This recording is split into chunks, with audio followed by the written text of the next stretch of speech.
time grief we go. Gotta learn to let it go. Once asleep, now awake, feeling every breath you take. Welcome to Wake the F Up podcast, hosted by Alix and David Long, where we talk about living consciously and helping people uncover their essential selves so that they can stop sleepwalking through life. Our goal is to create a safe space where our guests can share how they've decided to wake the F up and become mindfulness experts through their own emotional healing journey. Welcome to Wake the F Up podcast. My name is Alix Long. I'm here with my husband, David Long, and we are here on part 2 of the anti-anxiety month. So I keep saying anxiety month, but that sounds kind of stressful. So we're trying to teach people about anxiety and how to prevent anxiety and all things about the onset treatment of anxiety.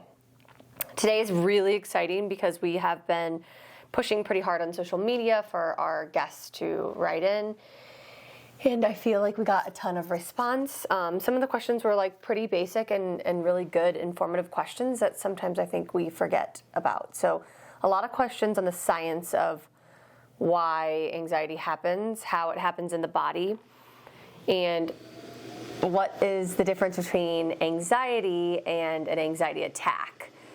So that's a huge difference. So what is the difference between anxiety and an anxiety attack?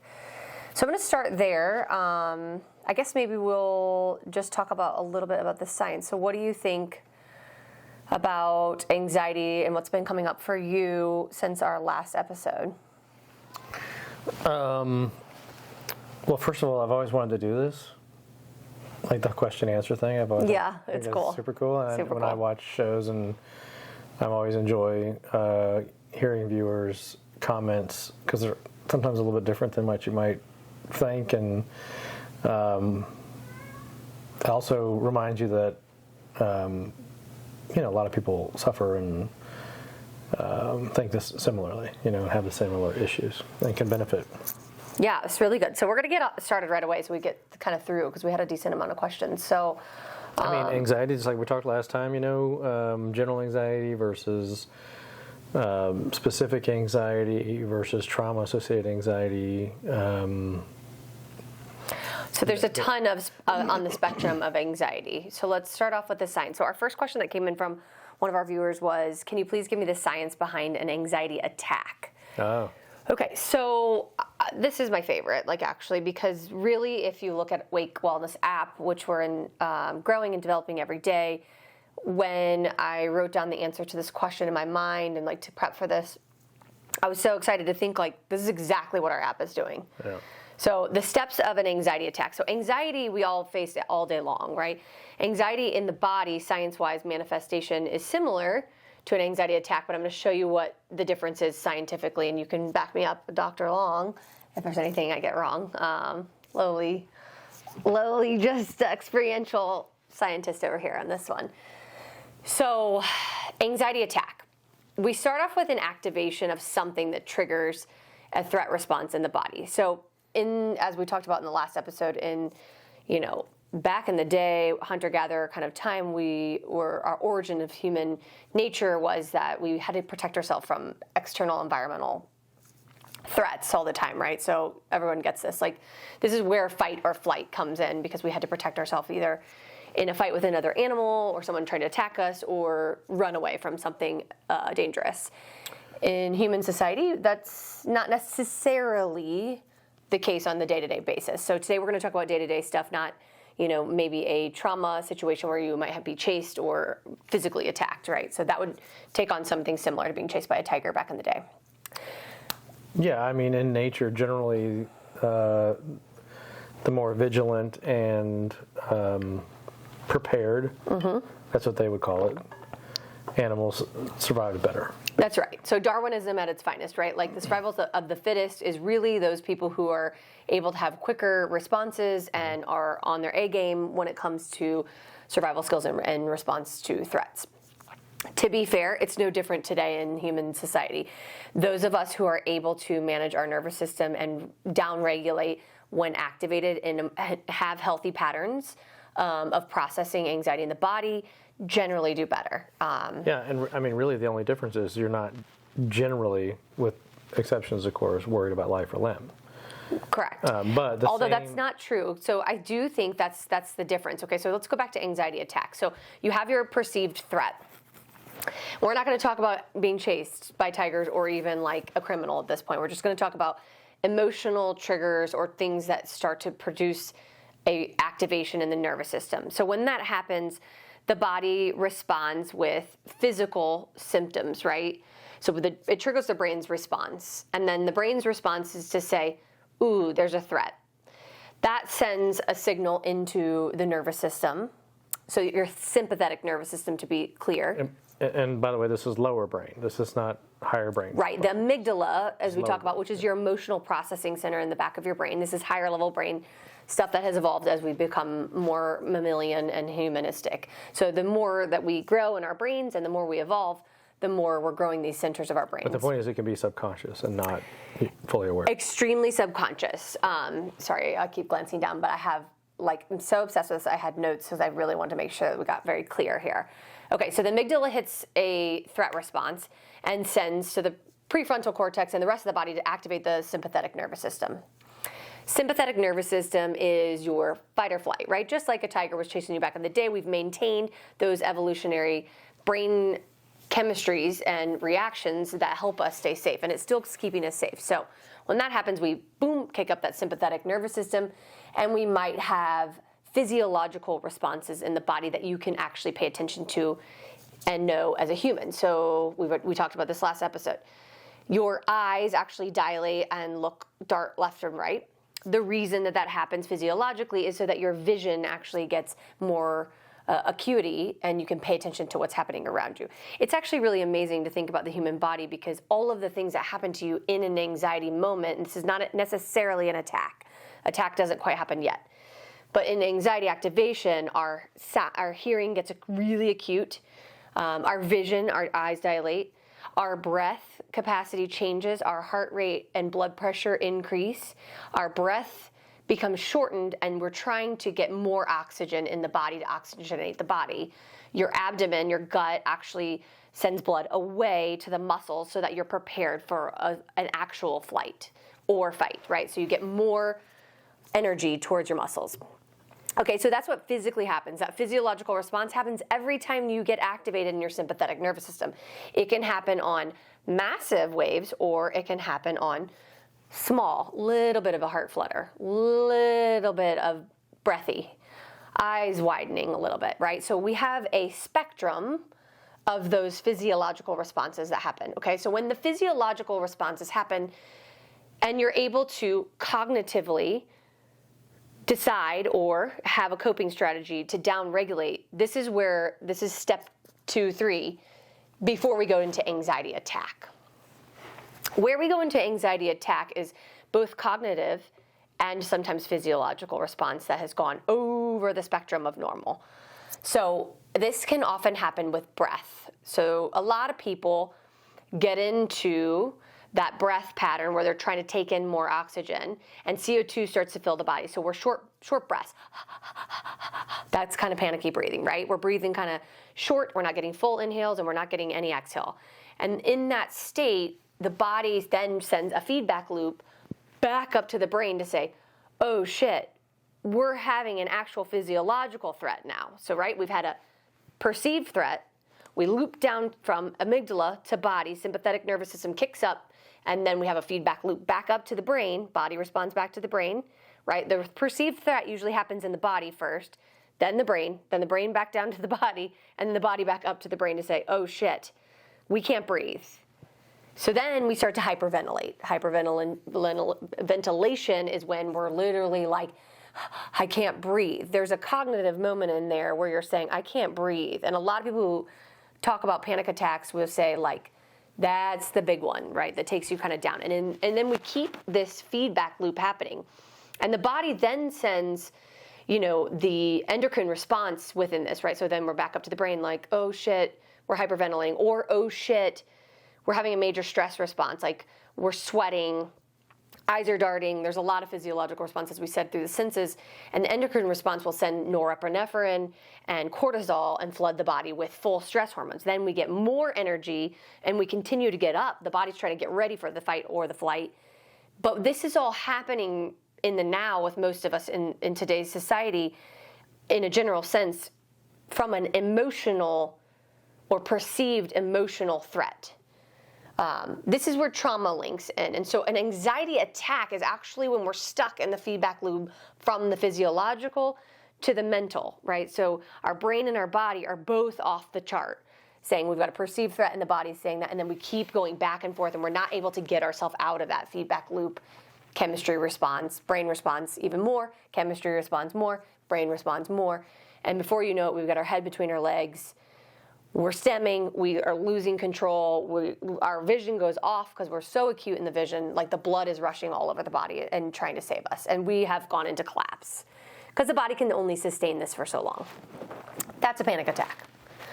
Next question was, how do you get yourself out of a panic attack? How do you get yourself out? Have you had panic attacks? No, I never had a panic attack. That is not true. Depends on how you define panic attack. I have actually physically seen you have a panic attack. I've had some traumatic moments that it wasn't severe. Well, it triggered panic attack-like symptoms. For me, well, yeah. I mean, sure, of course, I've had that. Panic attack. Yeah, it's usually extremely self-limited. But I should mention that all these are self-limited. So, if you had a severe panic attack, it is not going to last forever. It's impossible to last forever. That's good. We've got a question for how the solution's out. Yes, because it's limited. It's limited by your physiology, right? I mean, you only have so many of those neurotransmitters. You only have so much of cortisol. You have so much norepinephrine, and it will give out. The CO2 will build to a point where that will feedback loop for you to slow your breathing down. Now you can get way out before that happens, but most people will self-compensate, and panic attacks generally only last 10 to 45 minutes before you give out. So they're all self-limited. Now when you're in them, they don't feel self-limited. No. You feel like you're going to die, and that's because those are the hormones and the neurotransmitters that you're being fed. So if you do nothing, you will get out of the panic attack. But there are ways, I think, and that's what we need to talk about, is how do you recognize that it's starting to happen? Okay, so let's go through this, because I wrote a list. And you short-circuit it right before you go into a full-blown panic attack? And is this outside of the spectrum of normal? I've actually come to the realization that it's normal. It's pretty normal to panic attacks. To have occasional triggered panic attacks. Well, what's not normal, is never going to be normal, is the non-stimulated panic attack, which does happen. And it's got to be super scary. I've never had one of those, but I know people that have had them, and they will swear up and down that there was no stimulus, they were having a fine day, nothing was wrong, and all of a sudden tachycardia, hyperventilation, all the signs and symptoms, diaphoresis, all that kind of stuff, and they cannot they can't connect it to a stimulus, which has got to be super frightening. I've never had that. All the panic attacks I've had have been stimulated, either with trauma or grief. There's always something that kind of triggers it, Interestingly enough, if you think about how we respond to perceived threats, we use our sensory system to experience the world, and we often forget that our sight, our taste, our smell, our vision, and our hearing are actually the markers of how we live and experience the world. Right. And so those are usually the places and the ways that we experience PTSD, as well as will be the triggering points for anxiety attacks or just anxiety. Right. And there's a nice fine line between an anxiety attack, because you can feel an anxiety attack coming on, hyperventilation can start, and the question from the listener was, how do you stop a panic attack? There's several ways to stop a panic attack. David went right to the end game, which is awareness, and eventually, biologically speaking, this too shall pass is a true statement here. It will pass. Having some science knowledge under your belt is actually really, really helpful, because when you get into the hyperventilation state, instead of cognitively saying, I'm going to die, right? You can say to your brain, and this is a repatterning of your thought process. And this is the later stage. Like, this is a little bit harder to do. Yeah. I mean, if you just want to like combat the physical part, right, which is the first part, then in my mind, that what works for me, and again, this is purely experiential. I'm not an expert in this by any means, is whatever it is that you're experiencing that is kind of leading to that. She described the feedback loop perfectly. Is contributing to that. You can start there. So for me, I tend to start with some kind of short, shallow breathing. And diaphoresis. So I can immediately start to feel like I'm starting to sweat and I can't breathe. So I go immediately to breathing. So the first thing that I do when I think I'm feeling a little overwhelmed, and at that point it's just overwhelmed. You're not even like full panic yet. I'll just do 4 or 5 breaths, 4 in, 4 at the top, 4 out, 4 at the bottom. This is called box breathing. Right. Absolutely, number 1 recommendation, step 1. Right. So most panic happens in the breath. Stops that tachypnea or rapid breathing feedback loop immediately. Right. Right. So because you calm the hyperventilation. Right, you're stopping the CO2 down. buildup by adding oxygen. And the other thing is like I get diaphoretic, so I may go outside, or I may turn the air conditioner down, or I may get in front of a fan, and that counterbalances that physiological response for me. And as soon as I start to cool down and I'm no longer sweating, then the whole system kind of comes down. So you can combat each neurological response depending on what you have. And for example, like tachycardia, close your eyes, normal or deep breaths, relax. And breathing, number 1, is so important because it brings your heart rate down. Your heart rate too. will slowly start to descend. So that's kind of the simple, I think, question. I'm trying to think of other. Well, those other are really responses. important. So as simple as it is, this is why we love somatic work when we're talking about trauma healing. Breathing, which it doesn't work for everyone. So if you, and I'll say this, those the outliers who this may not work for are if someone had a breath or breathing issue that is causing the panic. So if you're a person that has like really severe asthma or had a near drowning and your feedback loop is coming from the memory or the trigger is the breathing, you'd be a person that would probably have to do a cooling technique and a grounding technique. I was going to say grounding the other one. So sometimes in the early stages of panic, I feel like my body is not attached to anything. Like you feel like you're at dis-ease, right? Dis-ease. And one way to counter that is to, feel the chair under your seat, feel the weight of your feet on the ground.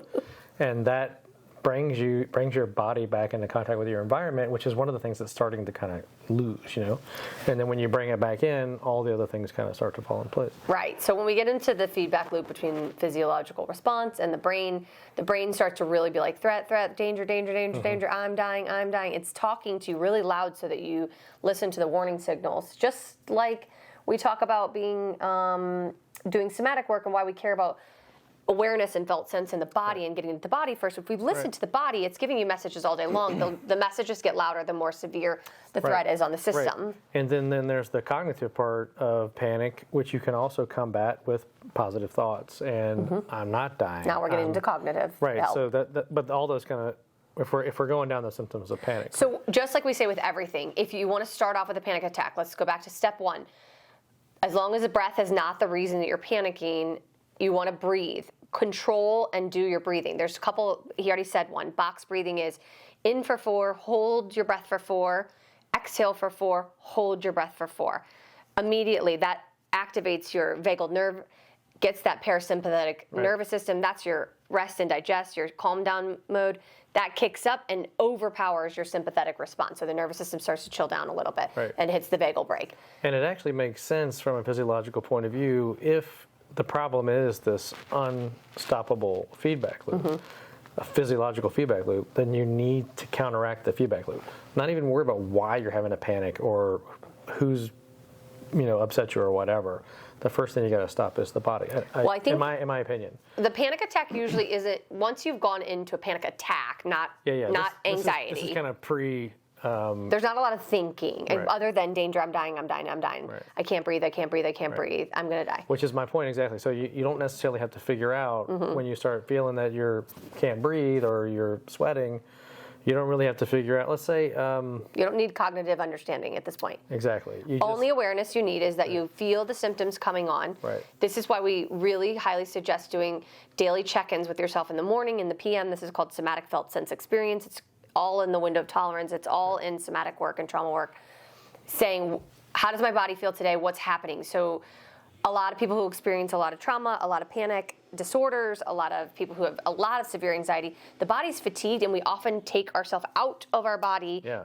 We take ourselves away from our cognitive experiences in the body, because being in the body feels like a major threat because you're always anxious. And the body is the key because, at least for me personally, everyone. the main reason that I would have a panic attack is because something mental happened, right? There's not a tiger in the bathroom.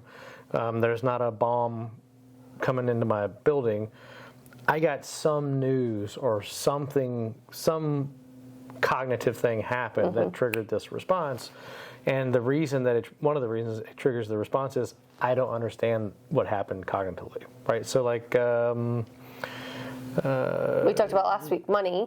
yeah, money or maybe a lawsuit or something. Like you get a notice you're getting a lawsuit and you don't understand why, what, who, oh my God, the implications. And just the inability to understand immediately leads to the panic attack.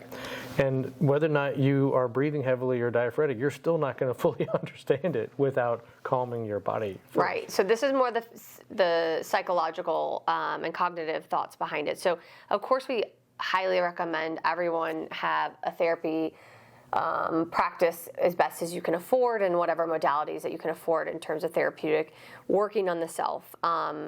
If you have anxiety to the degree that you're getting panic attacks, you need to break down the feedback loop, but you need to do it physiologically first. That should slow it down. But if they continue to happen, there's a cognitive disconnect, and that you're patterning, and you kind of actually do this on the regular, where certain triggers will happen and you're having this, and then you become afraid to have a panic attack. So we have a couple of our children that really struggle in our house, that they are afraid of certain social situations. Yeah, so that's real panic disorder where you've had panic attacks. You haven't been able to cognate what they are or why, and then you intrinsically you don't want to ever have them again because they're so scared. Well, and then your panic becomes having a panic attack in certain scenarios and not being able to get out of it, and then you're and then now before you know it, you're locking yourself in your room because you're scared that any stimuli may cause this unpredictable. This is when we go to that first step he mentioned, but I think is the last step in the cognition. So cognition is becoming aware of this, as we're saying, the physiological responses, and how to get out of them is breathing and grounding. Secondary would be repatterning of the brain. So we tell ourselves cognitively speaking, I need a plan. I need a plan for my anxiety. I need to know what are my general startups, like where do I begin physiologically? We already know that. And then what works for me? What is the toolkit to help me downregulate when my sympathetic nervous system gets activated? Yeah. Remove yourself from the situation sometimes can really be helpful. So change your environment, change your mindset. Those are really important. And again, I know we already said this, but if it happens routinely, often, or is extremely disturbing, in other words, it doesn't happen often, but it's that bad, you need professional help.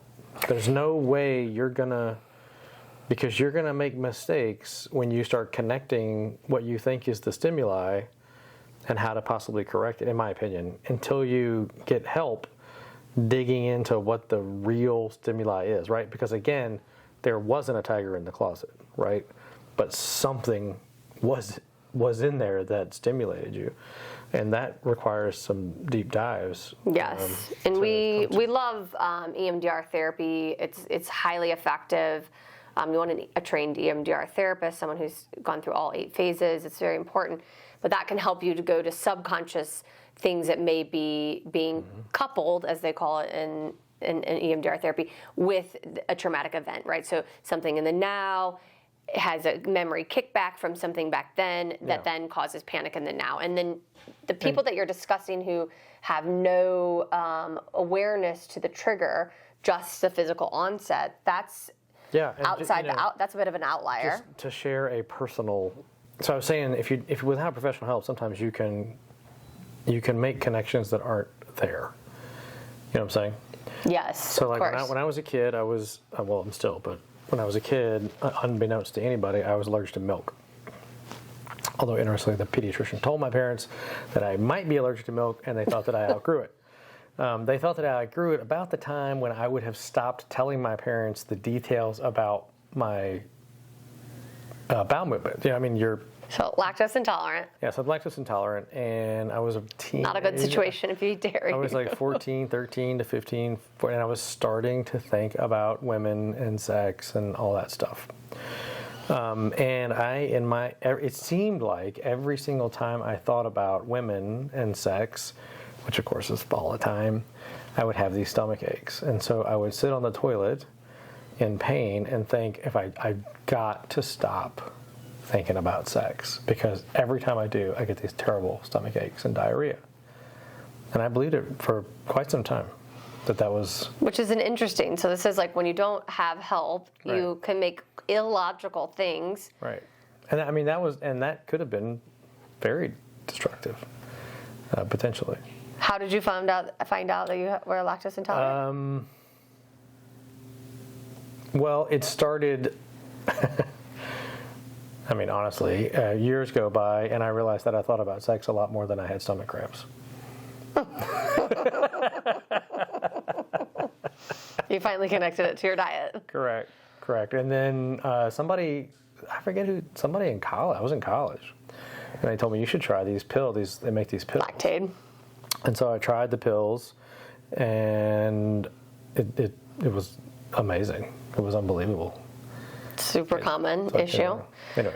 Okay, well, so that's Not the point. I never had. It's a good story, but it's I never had panic about it, but I did have an incorrect association, and I think, like, I know someone who has pretty severe panic disorder, and he quit chocolate because he was 100% convinced that he had a panic attack because he had chocolate at night one night, had a panic attack. Right. So caffeine, which Right. caffeine actually can increase. Yeah. Your heart rate, and so it's interesting, like... But clearly the chocolate didn't cause the panic, right? No, but people who struggle with anxiety, caffeine cutout is actually a smart thing to do because, again, remember when we're stuck in the feedback loop and we haven't gotten to the cognitive breakdown of why we're anxious, right? What in our childhood, what in our life has caused all this problem and anxiety for us, we will associate rapid heart rate, so tachycardia, that can come from... A lot of my friends stop drinking coffee because it makes them have heart palpitations. Well, heart palpitations then makes them think they're having an anxiety attack because you have heart palpitations when you have an anxiety attack. So you need cognitive breakdown and awareness and understanding. You can do this through journaling. You can do this through a lot of different methods to figure out, childhood wounds or what is the root of some of these anxieties. A lot of times it's just actually old patterns in your nervous system that when a perceived threat comes up, the nervous system's like, we've done this before, and they move faster and stay in that feedback loop from the past, and they recognize a similarity in the pattern, in the emotion, and whatever worked to get you out of that pattern in the past or how you survived, your body will kick that right back up. So I think that is like a great answer. Positive self-talk and affirmations is a huge, huge thing here. Reprogramming is massive. So remember, the body goes to the brain goes back to the body, and that feedback loop will continue. You can cognitively say to yourself, this is going to pass. I'm just breathing fast. It's okay. My heart rate is supposed to respond like this because if I was in a true threat, I'd need these physiological responses in order to stay safe. I'm safe. I'm in my house. Like, you ground around the space, look around the room. A lot of people love to go through their senses in a 5 things you see, 4 things you smell, 3 things you can touch, 2 things, run through it and do all of that. 1 thing you can taste.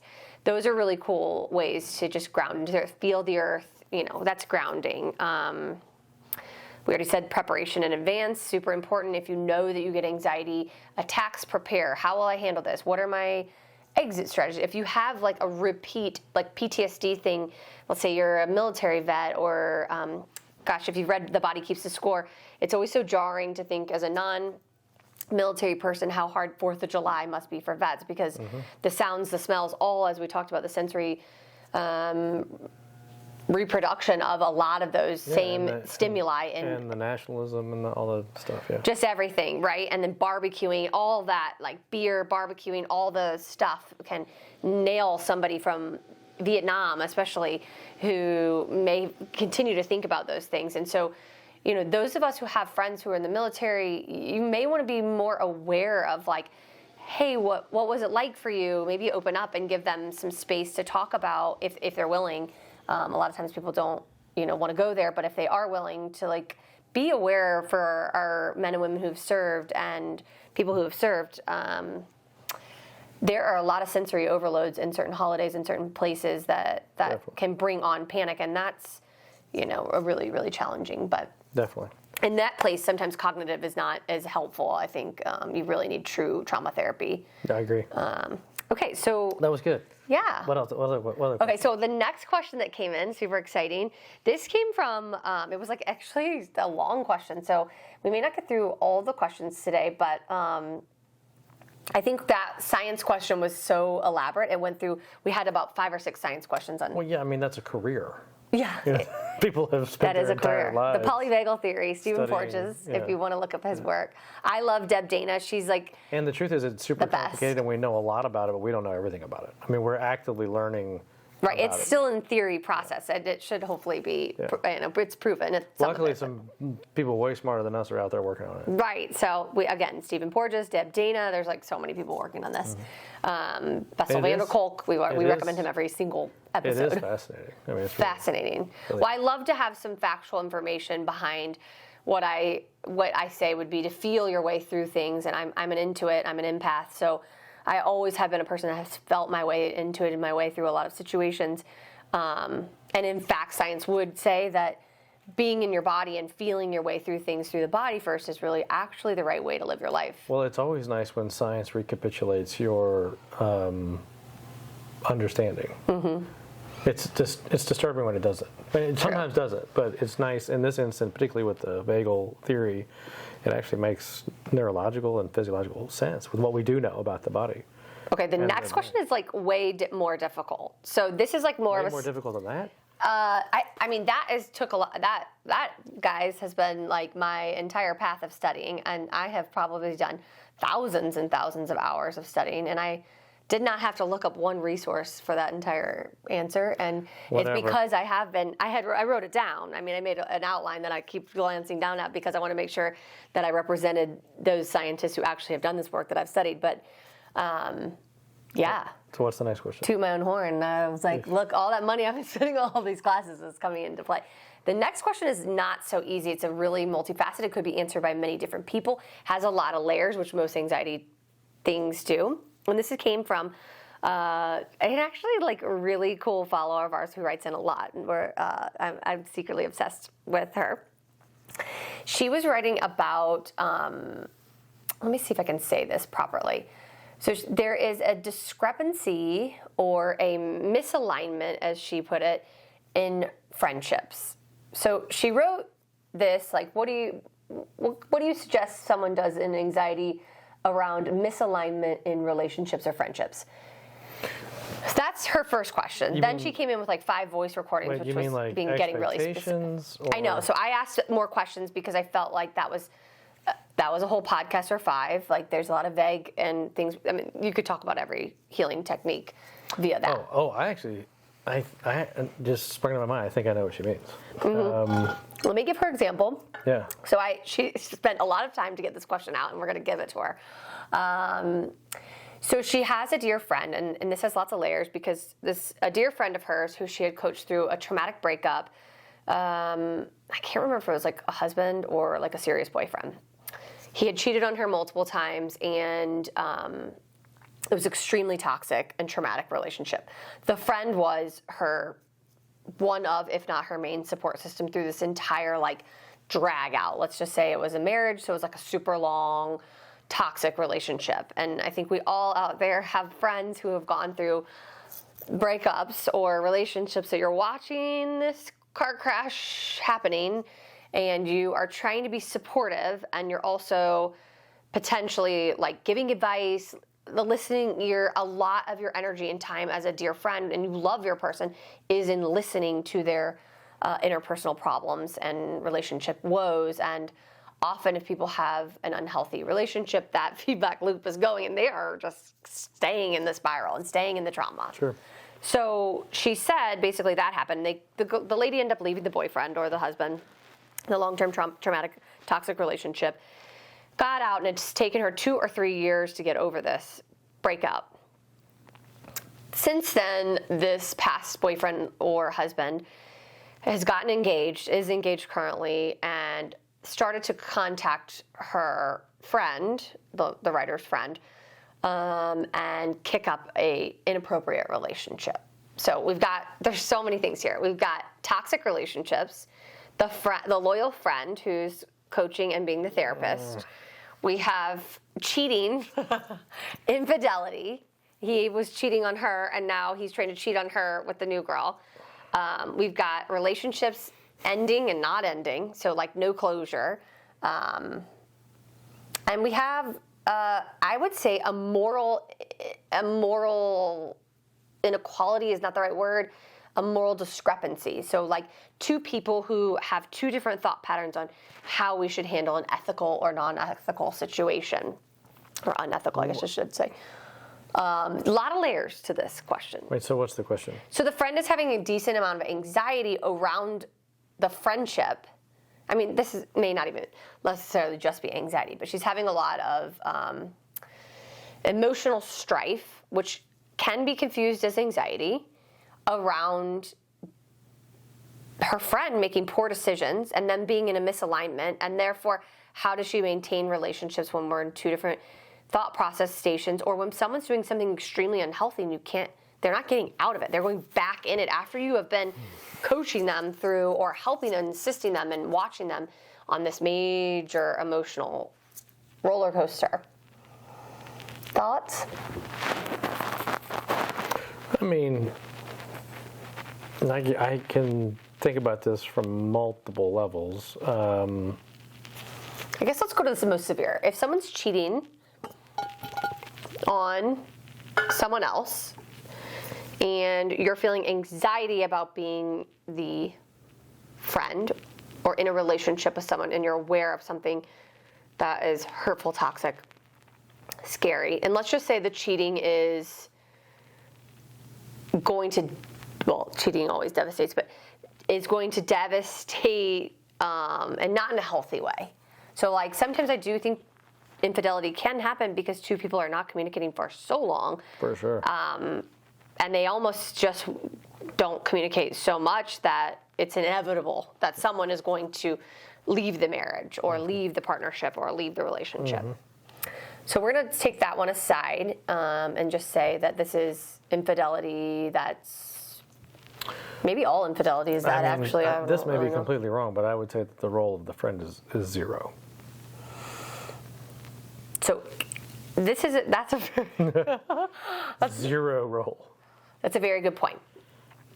If you're an empath and a really good friend or human in relation with others, I would say if you are getting a lot of anxiety around someone else's problems, or you are starting to feel the emotional load, and like there's a difference. Today my little sister called me, and a dear friend of hers husband was killed in a motorcycle accident 24 hours ago. 2 babies, twins, in her daughter's class, 5 years old, okay? She is having anxiety for her friend or surrounding this whole catastrophe that just happened. I actually think that's a healthy empathizing. Yeah, she's worried about her. Right, she's worried about her friend. She knows, she's seen her sister go through this. That's the difference between concern and codependence, right? Right. Where we cross over is if you continue to have anxiety or weight from someone else's problems start to impact your own life. Right. And if the friendship is unhealthily taking a misalignment, despite your friend's choices, which are not sounding like her best situation for herself to stay healthy. However, what we've learned, even with our own children and in David and I's marriage in our house, which like, if your children are probably the best case talk about this, or best case scenario to discuss, because there's a natural codependency with our kids, and clearly as a mother and a father, you would die for your kids. You'd do anything for them. So that barrier of carrying the load of their problems is physical, it's emotional, and it impacts everything. And friendship can feel like that, but it gets unhealthy because you cannot control another person. You can set boundaries. You can discipline your children. You can set boundaries with your friend. You can set parameters for what you will and will not tolerate in friendship, in relations. But no matter what, at the end of the day, you have your life to live, your decisions to make, and you deserve to be the driver in that seat. You deserve to crash if you're meant to crash. Well, this not deserve, but like you're going to crash if you're going to crash. Yeah, this brings up the question of So I think there probably is a thing of called unconditional love, and I think maybe that's almost exclusively reserved for children, family connection. In other words, you can love them despite them, type thing. I do not think that there is an unconditional love or unconditional friendship. I think that's particularly unhealthy. And actually, I even question the unconditional love between spouses. I think I can imagine many scenarios where unconditional love is just codependency, unhealthy codependency. So like if you say, well, I have unconditional love for my spouse. Okay, well now your spouse is shooting up heroin and beating your children. All of it. Now you got a condition, right? So I think that's kind of a falsehood. So I actually think you could still love people, but that doesn't mean you have to be with them or in relation with them. There is relationship with the memories, relationship with the identity of the roles that you had carried in the past. Things will shift, and my point is you can step out, love someone, and completely have a healthy. I think friendship and love require conditions. Well, boundaries. Yeah, boundaries. That's right. Keeping yourself safe. Exactly. I agree. And I think if you're feeling a sense of unhealthy attachment or anxiety towards another person that you love, voice your concerns, which she said she did. When the person's not responding or maybe isn't even on the same page as you and doesn't agree with you, that's a time to release control. Release control. You love the person. I love you, despite the fact that I think this is good with kids too. You're making really bad choices here. In this parameter, I hope nothing bad happens to you, but it seems like you really need to play this out and figure this out for yourself. And I will be here for you. And then being there for them can be whatever is keeping you there for them, listening without physically taking on the stress. And that is, when you're an empath, remember that this is a trauma response from our childhood. If you're physically taking on someone else's stress, which I do all the time, that is an unhealthy coping strategy you learned very early to prevent people from feeling things because you don't want to go down danger path. And in that place in your world, someone told you that you needed to fix something, do something, be someone to prevent whatever crash and burn was going on around you with the caregiver. Let's try to cognitively or get into the body, just like we're doing panic attack. Get into the body. I am feeling activated here. I need to make a change, okay? I either need to breathe and let go of control. I need to step away from this relationship and this situation. If it's a phone call, if it's a gathering, I need to go back to my breath. I need to ground in my chair or on the phone, whatever I'm doing. Get off the phone if you need to regulate. Regulate yourself. Ask yourself, why are we getting a physical reaction from someone else's life problems? I was thinking about that earlier when we were talking about avoiding panic or when early anxiety starts. Those same physiological things are a big part of a lot of our anger, all those kind of things. And you can actually use the same. I mean, that's the reason you hear these yogis talking about breathing to get yourself out of anger, because the physiology is the same. It's the same. Well, all of these emotions that we're discussing activate the same response in the nervous system. And I love that because it keeps it super simple. It is simple. And our company actually has a really cool, if you DM us on Wake Wellness's Instagram page, we've got a DM, you can DM and just say nervous system healing guide, notice it, name it, and you'll get yourself back. This is return to safety is the guide that we're having. And so you basically, you notice what's happening in your body, right? In this friend situation, notice it. I'm feeling dysregulated. Yeah, how's this making me feel? Why am I so unglued that my friend is making the shittiest decisions ever with her life? Right. Why am I so enmeshed in her choices and decisions? Right. Well, I love her, right? And maybe somewhere along my life, what was I taught about love that I needed to be in order to be in a loving partnership relationship or be loved by my caregivers? Was I taught to fix things? Was I taught to make it better? Was I taught to be perfect? Yeah, actually, I think a lot of people were taught to help. Yeah. You know, if you can help, you're obligated to help. And and I think a lot of people feel like if they're not at least trying to help, then they're not being friendly or they're not being loving. Well, and I want to tell our listener who wrote in and spent all this time, like, you are an amazing friend, whether or not you agree or aligned with your other friend. I don't think two people on a healing journey are ever in full alignment. It's why we talk about our circles getting narrow sometimes in healing. And also, like, you may gravitate towards friends who are in the same alignment as you at that time in your life. That doesn't mean you end the friendship per se. For me, I'm still working on that. It seems like every friendship that gets in misalignment combusts, and that's because of my unhealthy attachment with love, and my attachment issues from childhood make me want to fix things, help, and make it better.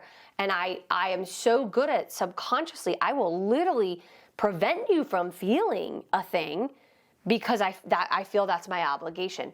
I mean, how entitled and crappy is that, right? Like and it sucks that that's a subconscious patterning of mine that I've had to work on and I'm working on, which is, don't fix things for people. Who the hell do you think you are that you think you're going to make it better for these people? They're going to keep doing that same pattern of, and your friend may be having. Well, I think that's the beauty of these techniques is you're not fixing them, right? Right. You're giving them the tools to fix themselves. Right, and then as David said, all emotional response that cause dysregulation, generally, other than like a frozen state, which is different. That's like I'm stuck, I'm depressed, I can't get out of bed. That's a different dorsal vagal response, which is like when we're so fatigued from sympathetic, from anxiety states, we collapse. That's when he's saying the body can only go so long. We might go into collapse if we go too long. That's right, and that does tend to happen after panic, by the way. So after a panic attack, you tend to have a lull. You will have a full physiological down. You're exhausted. Your brain doesn't work. And so to the lady who wrote in, you're a badass. You're a great friend. It's time to get back to who am I? Notice yourself in these friendships. Are you being healthy? Were you taught as a young child that you were never enough, and so you overgave, over-delivered, over-helped, and you weren't noticed, and so you're like literally super there for people? That makes you an awesome friend, only to the point where you're not dysregulating, getting resentful, getting personal anxiety over someone else's life choices. Let your friend live her life because it is hers, and she needs to learn from her choices. And she probably, your best advice would say, how did your childhood go? Like what was love like for you? Right. The best thing you can do is give her the tools that you're going to use. Yeah, you guys are using the same tools that we all are using. And in fact, not taking on the stress of others that we love is a really, really, really, really hard skill, because we're really ingrained to think that when we're empathic to that nature, like this is like a badge of honor. People high five. It's a weird, especially parents. We could talk about that forever. Like, where does that come from? I think it's a societal thing. It's a Christian thing for sure. I think it's a validation thing. I think it's a validity too. Like, don't you see how stressed I am because I love you this much that I feel all this for you. I'm in pain. I'm hurting. I love you so much. I'm hurting for you. It's a weird, in my opinion, really weird response, and very common. Very common, and it's not that weird. So remember, whatever your emotional so we're learning a lot in our house about attachment theory right this moment. I've bought like 150 million books because I have an attachment disorder. One of my children has an attachment disorder due to me being away from cancer. Multiple of our children are facing this kind of stuff, and how that plays out is an unhealthy response in relationships where you get anxiety, just as the client was writing about, in regards to a potential loss or threat in a friendship. And it's because in your childhood, you were abandoned in some way, or whether it was, like my daughter, like I was choosing between cancer treatments at MD Anderson weekly and being there for my children. Terrible choice. I have to keep forgiving myself for that terrible choice. Like either way I went, it was not going to be good. And so my daughter struggles in friendships to this day because she is working on stability that she's not going to lose someone. And to some degree, all of our children with the traumatic loss of the parents feel this, like I could lose anyone at any point. They have an anxious attachment. There's disorganized attachment, which is like all over the place, and you kind of feel no trust in anyone. There's a lot of different attachment theories, and it's really, we'll pin some really cool articles. I love Dan Siegel. I find him to be such a sound expert. He has an amazing amount of resources on YouTube if you're like a YouTuber, and we'll put some books that we've found. There's a lot of really great cognitive therapists who are working on attachment theory, and the truth is how we, and I'm thinking about this, I mean, as my belly is swelling, it starts in utero, the attachment that we have with our children. So how we feedback loop right now, my anxiety in my brain and body is actually being received by my child, and the baby actually doesn't have the blocking techniques yet. And so the stress cortisol levels in utero are a little bit more severe than when we're out in the world. We don't quite have the endocrine system fully developed, so things are not able to kick back the same way. So it's interesting how when you're pregnant, you might have more anxiety, and you might have to lay down or get on your back flat. So it starts then, and it's really got me thinking about how we raised our children and how much time I spend with my children when they're infants, and making sure that I am, skin on skinning moving forward, and spending time playing and really responding to. I think that it's just my opinion. I don't have any proof of this, but I think that the pop psychology generation got that part right. Like that was something unknown before the 50s, that that period from 3 to 8 is a extremely critical developmental period, and that they got. Now, in every other way, they really made some big mistakes, but that they got right.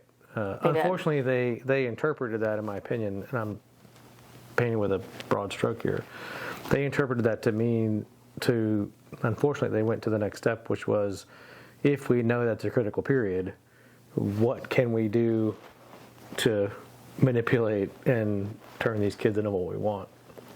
That's probably where they went off. Well, and so that's a great ending point, because really what we need to do with all relationships, children, parental relationship, friendships, love, is that we have to release control. Yeah. Again, Getting the Love You Want is an amazing book. Codependent No More. These help us break these patterns of codependency and be communicative in relationships to help figure out who are we versus who is the other person. We're not the same. We're different people. So we are two people that love each other, but we're in independent thought process, independent healing, and we are communicating where we are on our healing path, and that's our best bet, right? We're alone. Do you, and I have to do me. And we say this all the time, we're alone together. We're alone together. And then I would say for moms and dads out there who are struggling with potential attachment, I learned something in parent-child interaction therapy when Kate was very little. So fascinating. And I'm going to end on this note because it's something to just really chew on. It requires 30 seconds of validating. So not talking about yourself, not correcting, connecting with your child, where you just say, I see you playing with a red crayon. I see you're wearing a red shirt. Oh, you picked the red crayon. Like, you're just literally in the moment reading back exactly what's happening in front of them so they know you see them. 30 seconds, 3 to 5 days a week for children to have healthy attachment.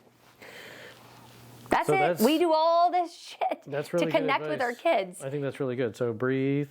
Yep. All these techniques we already talked about, but we'll end with grounding. That. Please, if you enjoy what we talk about, I thought you were saying end on time, and you want to see more of this, we love feedback. We love the questions that we went through today. Like us, subscribe us, follow us on the app, follow us in this podcast. All the podcasts that I've subscribed to, they always say that. For whatever reason, never enter my brain to say it. Yeah. But it does matter. It does matter, and allows us to kind of pay. If the you even producers kind of and all like that kind of us, stuff. like and subscribe, because it's crucial to us. As we're rising up in the rankings, we're getting a lot more listeners, and we forget to tell you to like and subscribe, and send us your questions for next week. We are going to continue down the anxiety path of healing, and keep waking up. 2 more weeks of talking about anxiety. 2 more weeks of anxiety. Yeah. Then we're moving on to the month of mothering, mother wound, Mother's Day. Don't forget out there, people. Thank you so much, everybody. Have a great day. This has been Wake the F Up podcast, hosted by Alix and David Long.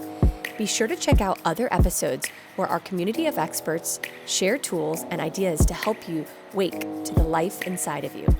If you enjoyed this episode of Wake the F Up, please like and subscribe wherever you get your podcasts. Join the Wake community by downloading our app. Just search for The Wake Wellness in the Apple or Android App Store. And follow us on Instagram at The Wake Wellness. Thanks for listening.